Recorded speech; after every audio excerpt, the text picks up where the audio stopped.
ఎప్పుడు లక్ష్మీదేవి మన ఇంట్లో ఉండాలంటే ఆచార సంప్రదాయాలు కొన్ని పాటించాలి. మొహమాటం లేకుండా చెప్పుకుందాం. పొద్దున్న 6 గంటల్లోగా దంపతుల స్నానం అయిపోవాలి. అటువంటి ఇంట్లోనే లక్ష్మీదేవి ఉంటుంది. 7ంటికి 9ంటికి లేస్తే ఉన్న సంపదలు కూడా గోక్కుపోతాయి. అనుమానం ఎందుకు? పొద్దున్న 6 గంటల్లోగా దంపతుల స్నానం అయిపోయి ఆ పాత బట్టలు తీసేసి ఉతికిన బట్టలు ధరించాలి ఖచ్చితంగా. అప్పుడు లక్ష్మీదేవి దగ్గర మన ఇలవేలు ఎవరైతే రామచంద్రుడు, శివుడు ఎవరైనా పర్వాలా, అక్కడ ఒక దీపం పెట్టి ఒక్క పువ్వు పెట్టి దండం పెట్ట. ఒక్క పువ్వే, దొడ్లో పువ్వులన్నీ కోసేయకండి అనవసరంగా పట్టుకొచ్చి.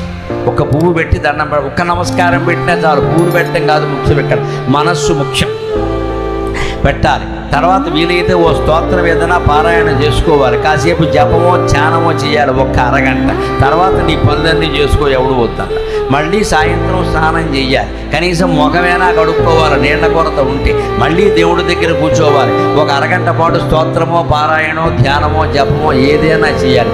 ఇది నిత్యకృత్యంగా ఏ ఇంట్లో స్త్రీలు పురుషులు చేస్తూ ఉంటారో ఆ ఇంట్లో లక్ష్మీదేవి నివాసం ఉంటుందమ్మా, అనుమానమే లేదు. మీరు ఏ దేవుణ్ణి అర్చించినా ఉంటుంది, లక్ష్మీదేవిని అర్చించాలని ఏం లేదు ఇక్కడ.